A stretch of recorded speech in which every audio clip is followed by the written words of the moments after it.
어, 예수님을 영접한 후에 많은 지성인으로부터 지성을 배반한 사람이다, 이런 소리를 듣는 분이 있습니다. 그 사람은 바로 이어령 박사입니다. 그는 지성에서 영성으로 이런 책을 써냈고요. 최근에 한 달 전에 또 새로운 좋은 책을 썼습니다. 그가 예수 믿고 난 후에 세계관이 달라진 것, 세상을 보는 눈이 달라졌고 가치관이 달라져서 성경적 가치관으로 쓴 책이 있는데요. 생명이 자본이다, 이런 책입니다. 그 책에서 그는 이 자본주의가 바뀌어야 된다, 이렇게 이야기를 합니다. 저는 그렇게 생각하지는 않거든요. 왜냐하면 하나님은 어떤 체제를 바꾸라 이렇게 말씀하신 적은 없습니다.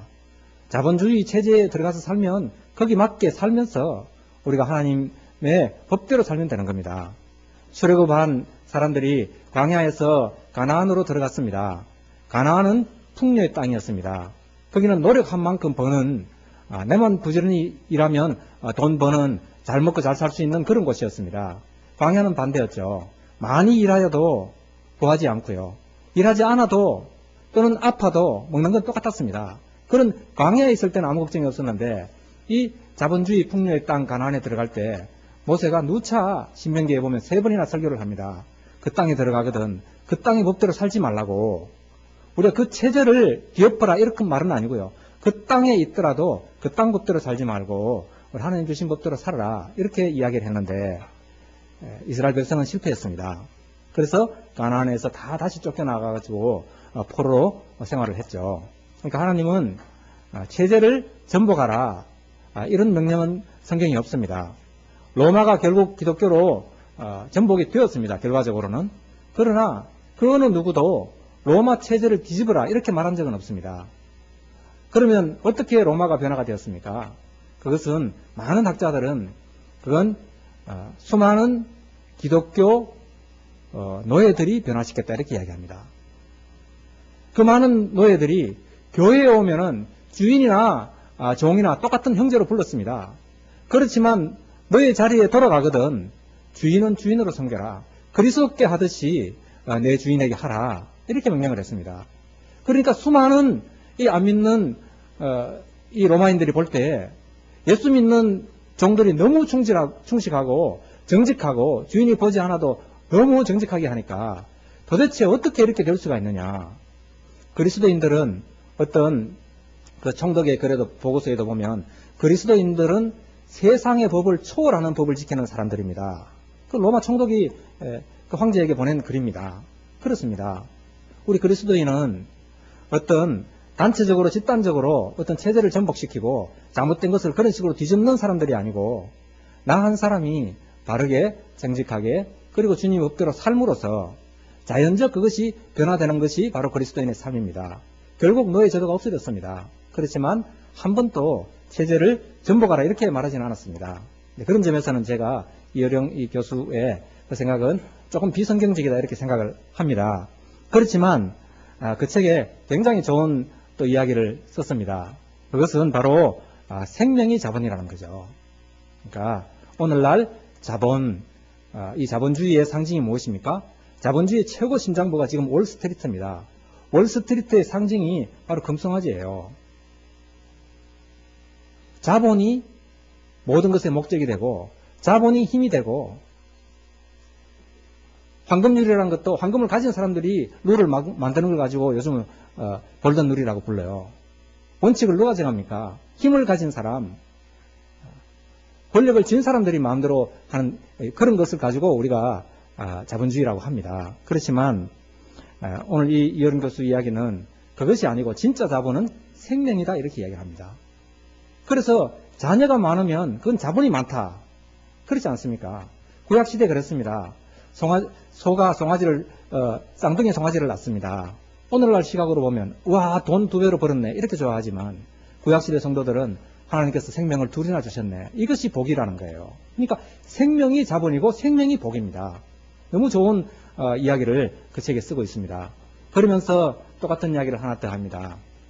우리가 6.25 때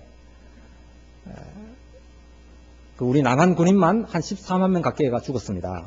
그리고 경찰, 그다음 민간인들, 게다가 실종자까지 합치면 99만 몇천 명이 사라졌어요. 남한만 그렇고 북한, 그 다음에 유엔군, 중공군 따지면 엄청난 숫자일 겁니다. 이 숫자가 전 세계 역사 모든 전쟁을 통틀어서 네 번째로 사람이 많이 죽은 전쟁이었답니다. 근데 이렇게 말한다고 해가지고 그것 때문에 슬퍼하는 사람이 없다는 거예요. 눈물 흘리는 사람 없다는 겁니다. 무엇을 말합니까? 레마르크의 말을 빌려서 이렇게 말합니다. 한 사람이 죽었다는 것을 이야기하면 사람들은 울지만 100만 명이 죽었다고 얘기하면 그냥 통계 숫자로 생각한다. 이렇게 이야기를 하는 거예요. 저는 이 말에서 그렇게 생각합니다. 어떤 한 단체, 집단 별로 중요하지 않습니다. 한 개인이 중요합니다. 성경은 한 개인의 역사를 계속 써나가고 있습니다. 오늘날 교회가 무엇이냐 할 때 사도 바울은 오늘도 교회가 무엇이냐, 교회는 오늘 보이는 이 교회 건물이 아닙니다. 교회는 분명히 말하기를 교회는 예수 그리스도의 안에서 거룩하여지고 성도라 부르심을 받은 자들, 이렇게 이야기합니다. 고린도에 있는 하나님의 교회, 곧 성도, 그리고 각처에서 그리스도 이름을 부르는 모든 자. 물론 고린도 교회 말고도 다른 교회가 있었다는 뜻입니다. 그러니까 성도가 교회라는 것을 이야기합니다. 그래서 성서학자들은 이렇게 이야기하죠. 오늘날 교회는 두 가지 교회가 있다. 하나는 모이는 교회고 하나는 흩어지는 교회다. 모이는 교회는 건물이 아니고요. 오늘처럼 이렇게 모이는 우리의 이 모임이 모이는 교회입니다. 그 다음 흩어지는 교회가 있는데 각자의 직장으로, 각자의 가정으로, 자기의 삶의 자리로 가는 것, 이게 흩어지는 교회입니다. 그래서 그것을 일터교회 이렇게 부릅니다.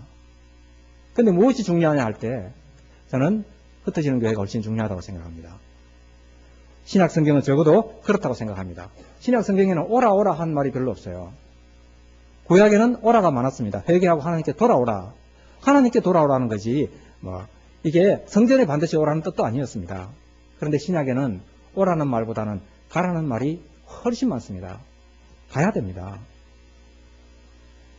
그것도 집단적으로 가는 것이 아니라 개인적으로 가는 거예요. 그저께 경북대구 교수선교회라는 선교회가 있었는데요. 거기에 무슨 일이 있어서 같이 좀 가자고 누가 하도 권해서 제가 갔습니다. 혹시 정병국 집사님 오셨어요? 네, 김중락 교수님 거기서 제가 만났는데요. 거기서 앉아서 이렇게 토론을 하는 중에 어느 분이 이렇게 말합니다. 저도 막 들었습니다. 요새 방송에서 들었는데 어느 목사님 제법 큰 교회예요. 1만 명 들어가는 성전을 목표로 해서 지금 이루었나 봅니다. 금년의 목표는 이제 2만 명 성도다 이렇게 선포를 하더라고요. 저는 숫자주의가 아닙니다. 그냥 2만 명 성도에 대한 하나님 비전을 주셨다 이렇게 얘기해요.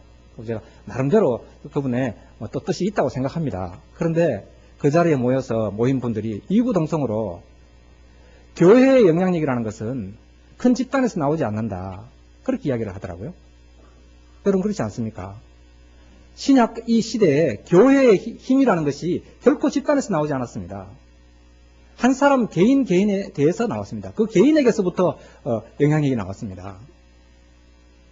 이제 그 교회는 이렇게 이야기합니다. 지금 대구에 템플스테이도 있고 동아사 갓바이 저렇게 힘을 쓰는데 교회가 대구에 대형 교회가 없어서 대처를 못한다. 우리가 대형 교회를 만들어서 정말 아무도 무시할 수 없는 교회를 만들어서 우리도 정말 그런 데서 반대도 하고 정말 영향력을 끼치자. 이제 이것이 목표라고 하거든요. 저는 들은 이야기는 아니고 어제 그 자리에서 들었습니다. 만약에 그렇다면 그건 저는 성경과 거꾸로 간다 이렇게 생각합니다. 우리가 뭉쳐서 수만 명이 되면 우리 교회의 영향력이 커지느냐. 여러분 서울의 대형교회를 보세요. 반대입니다. 뭉치면 뭉칠수록 하나님께 영광이 돌아가는 것이 아니고 욕이 돌아갈 가능성이 훨씬 많습니다. 세계 역사가 말을 합니다. 교회사가 그것을 말하고 로마 교회가 기독교가 로마의 국교가 되면서부터 실제로 믿음은 그때부터 암흑기로 접어들기 시작했습니다. 그러니까 무엇을 이야기합니까?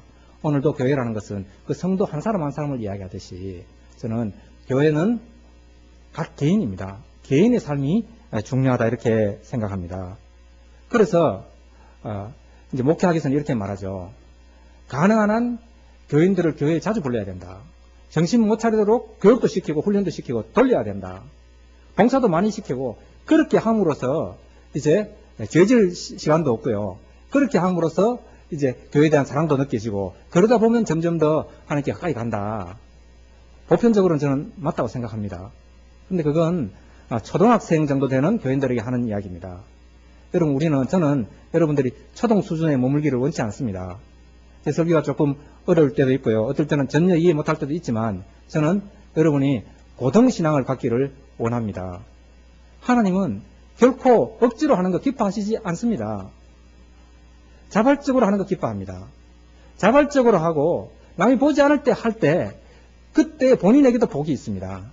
그래서 우리 교회는 모든 게 자발적입니다. 오늘 아침에도 많은 분들이 일찍 오셔서 뭐 주방에 일도 하시고 저는 참 하나님께 주시는 특별한 은혜가 있다고 생각합니다. 아침 일찍부터 다니면서 또 아이들 데리고 오는 집사님도 계시고 특별한 은혜 있습니다.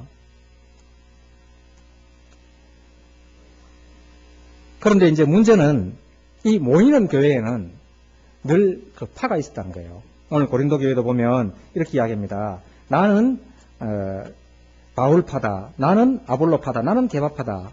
파라는 뜻입니다. 그리스도에 속했다는 말은 이제 고린도 교회 별로 크지도 않은 교회였습니다. 그런데 파가 여러 파가 있었어요. 대부분의 사람들은 내가 어디에 속했느냐를 가지고 자기의 정체성을 이야기합니다. 내가 삼성에 다닌다 하면 대단한 사람인 줄로 생각합니다. 내가 큰 교회에 다닌다 하면 대단한 사람으로 생각하고요. 반대로 내가 별 이름 없는 직장 다니면 그것 때문에 주눅이 들기도 합니다. 그런데 사도 바울은 그렇게 생각하지 않습니다. 어디에 속했다는 것을 가지고 자기의 정체성을 얘기하지 않고 바울은 반대로 나는 아무에게도 안 속했다는 것으로 정체성을 가집니다. 그리스도인의 신앙의 본질은 그렇습니다. 누구에게 속했고 어떤 신학, 어떤 파에 속했냐 별로 중요하지 않습니다. 이 시대에 초대교회 때 파는 주로 어떻게 나뉘냐 하면은 누구에게 세례를 받았냐에 따라서 파가 나뉘었습니다. 그러니까 바울은 그렇게 생각하지 않기 때문에 스스로 세례도 거의 주지 않았어요. 여기 몇 가정 외에는 베풀지 않았고 기억도 잘 안 난다 이렇게 이야기를 합니다. 그러니까 신이 세례도 안 준다는 거예요. 사람이 세례 주는 것에 따라서 나는 사도 바울에게 세례를 받았다고. 예수님도 그렇게 하셨습니다. 예수님께서 직접 세례를 주셨다면 야 나는 예수님께 세례 받은 사람이라고 그걸 뻑이고요. 그게 본질이 아닙니다. 그렇지 않습니까? 세례의 의미도 다 알 수 없습니다. 예수님은 죄도 없으신데 요한의 그 회개 세례를 받으셨어요. 그냥 어떤 파 어떤 신학 별로 중요하지 않고요. 그냥 성경이 있는 대로만 성경이 보여주는 만큼만 알면 됩니다. 그런데 우리가 종교개혁을 했던 칼빈, 쯔빙글리, 그 다음에 루터 결국 화합을 못했거든요. 화합을 못한 이유는 성찬신학이 달랐습니다. 저는 그거 별로 중요하지 않다고 생각합니다. 그게 화채설이면 어떻고 기념설이면 어떻고요.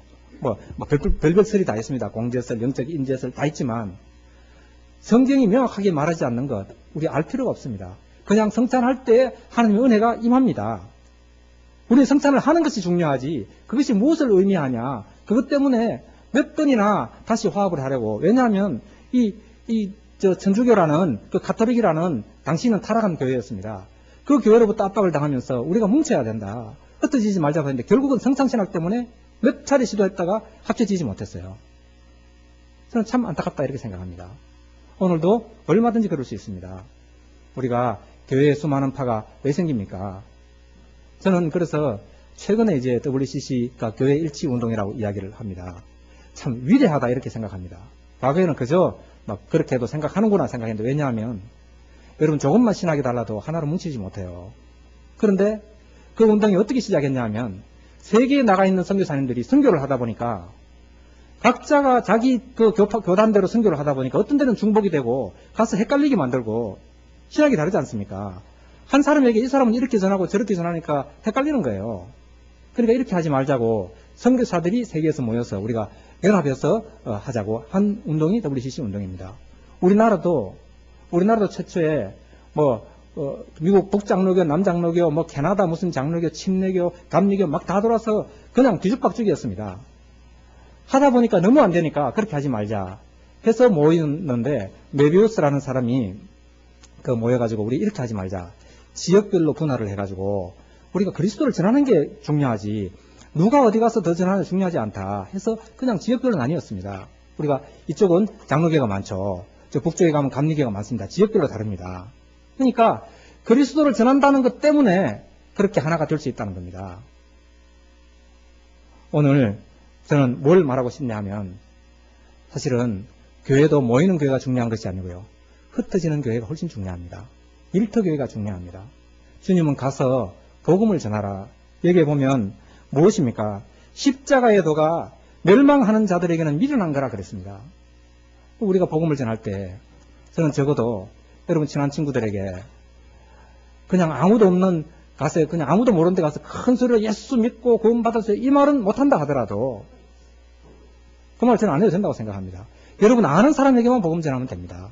혹시 옆에서 개인적으로 만날 사람이 있으면 예수 믿으라고 그 말을 해야 됩니다. 왜 그 말을 못하느냐? 두 가지인데요. 하나는 내 행동이 이런데 내가 복음 전하면 어떻게 하겠냐. 그러니까 모르는 사람한테 가서는 복음 전할 수 있어요. 친한 사람한테 가서 복음을 못 전합니다. 왜요? 내 행동이 그렇기 때문에. 저는 반대로 생각합니다. 내 행동이 그래도 복음 전해야 됩니다. 내 행동이 똑바라지고 난 후에 복음 전하려 하면요. 천국 갔다가 다시 돌아와서 전해야 됩니다. 그렇지 않습니까? 그런데 복음 전하면 내 행동이 달라집니다. 확실합니다. 복음을 먼저 전하세요. 복음을 전하다 보면 여러분 반드시 핍박받습니다. 제 친한 친구였는데 정말 요즘 더 심하다고 막 거의 저주에 가까운 이야기를 하는 거예요. 그 집 아들이 저를 보고 아저씨 우리 집에 와서는 절대로 하자도 끄집어내지 마세요. 하나님 하자도 우리는 싫어합니다. 이러는 거예요. 그래서 제가 그때 마음이 많이 상했거든요. 상했는데 하나님이 여기는 버렸나 보다 이 생각도 하고 근데 제가 그 말 듣는다고 안 할 사람이 아니거든요. 여러분 그런데 여러분 복음 전하다가 혹시 좀 섭섭함 슬픔을 당하면 처음에는 슬픔 같은데 그게 엄청난 기쁨으로 돌아옵니다. 그래서 예수를 전해야 돼요. 내가 이렇게 전해가지고 이런 간단한 복음 전해서 누가 믿겠나 생각할지 모릅니다. 그렇지 않습니다. 간단하고 가장 기본적인 복음이 그 사람을 변화시킵니다. 신학적으로 어떻고 뭐 어느 파에서는 어떻고 침례는 어떻고 별로 필요 없습니다. 그냥 가서 복음을 전하면 그것이 가장 위력이 있다고 했습니다. 왜냐하면 세상의 지혜로 우리가 아무리 연구해서 복음을 전해도 그걸로 변화받지 않는다는 거예요. 두 가지입니다. 첫째는 미련한 것이 가장 원색적이고 가장 능력 있는 하나님 능력은 가장 미련한 데서 나타납니다. 그렇게 복음을 전해야 됩니다. 두 번째는 내 행동과 관계없이 복음을 전하다 보면 내 행동이 변합니다. 그리고 복음 전하다가 여러분 상처를 받지 않습니까? 익숙해져야 됩니다. 익숙해지면요 나중에 그게 즐겁게 됩니다. 또 기쁨을 주시고요. 복음을 전할 때 우리는 하나가 될 수 있습니다. 말씀을 맺고자 합니다. 우리는 그 체제에 반드시 순복을 해야 됩니다. 성경 어디에도 체제를 전복하라 한 적이 없습니다. 우리가 부름받은 곳, 우리가 북한에서 부름받았으면 북한 체제에 순복하면 됩니다. 그런데 성경은 항상 사람을 이야기합니다. 체제는 순복하지만 사람은 그가 누구든 간에 법을 어길 때 그에 대해서 반드시 지적을 하고 비난을 했습니다. 지난 작년에 연말까지 사도행전을 봤는데 사도행전 23장에 보면 사도 바울이 사내들인 공회에 잡혀갑니다. 예루살렘 성전에 와서 복음 전하다가 이제 맞아 죽게 되었고 찢어질까 싶어가지고 천부장이 그를 보호해서 데리고 갑니다. 그래서 많은 사람들 앞에서 이야기를 하고 그 다음날 공회에 또 데려갑니다. 그 공회에서 바울이 이야기를 하니까 대제사장 아나니아가 우리말로 하면 저놈의 입을 쳐라 이렇게 말했습니다. 하니까 회칠한 다음이여 하나님께서 너의 입을 치시리로다 아주 악담을 했거든요. 하니까 옆에 있는 사람들이 네가 앉아서 그렇게 율법으로 나를 정죄하느냐고 이렇게 이야기를 했어요. 하니까 옆에 있는 사람들이 그가 하나님의 대제사장인데 네가 그렇게 이야기하느냐고 하니까 사도 바울은 나는 그가 대제사장인지 몰랐다. 너희 관원들에게 순복하라고 했다. 이렇게 이야기를 합니다. 여기에 대해서 사실은 해석은 분분합니다. 여러 해석이 있어서 제가 그냥 지나갔는데 칼빈은 아주 명확하게 이야기를 합니다. 그냥 예루살렘 성전에서 사람들에게 얘기할 때는 부형들이여 이렇게 말했거든요. 부형은 어르신들 이런 뜻입니다. 공의회에 가가지고 형제들아 이렇게 부릅니다. 공의회는 사실은 진짜 놀러들입니다. 연세 드신 분들이 우리로 말하면 의원님들 이렇게 이야기하지 않고 형제들아 하면서 낮추어 부릅니다. 근데 처음부터 공의회를 인정하지 않았다는 뜻이죠. 아나니아에 대해서 몰랐느냐? 몰랐다는 사람은 바울이 눈이 나빴다. 그리고 그날 옷을 입지 않았다. 이렇게 이야기를 하죠. 대제사장이 옷을 안 입고 왔을 수도 있다. 그런데 칼빈이나 다른 사람들은 그는 앉아 있었고 다른 사람은 다 서 있고 혼자 높은 곳에 앉아 있었는데 몰랐을 리가 없다. 그러면 이것이 무엇이냐? 조롱이라는 거예요. 나는 몰랐다. 조롱한다는 뜻입니다. 그리고 칼빈은 지도자가 잘못하는 것은 확실하게 이야기를 해야 된다는 겁니다. 더더욱 이야기를 해야 된다. 마찬가지로 여러분, 교회는 교회를 위해서 성도가 있는 게 아니에요. 성도를 위해서 교회가 있습니다. 흩어지는 교회를 위해서 모이는 교회가 있고요.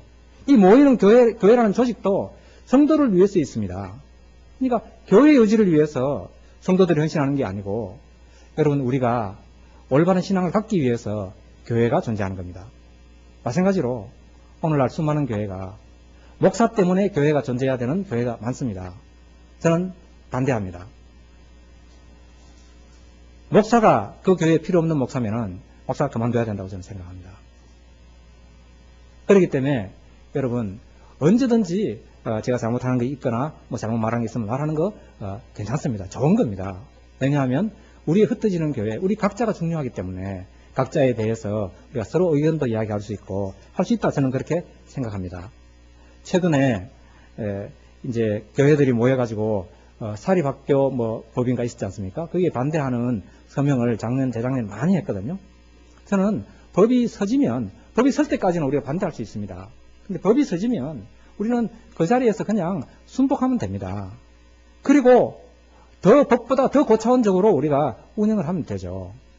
최근에 이제 차별금지법 때문에 학교 안에서 지금 우리 교회들이 많은 운동을 합니다. 하는데 아직은 해도 된다고 생각합니다. 제가 한번 말씀을 드린 것 같은데 제가 그 법을 한번 읽어봤습니다. 하니까 너무 우리나라 헌법 정신에 너무 맞는 법인 거예요. 제가 읽어보니까.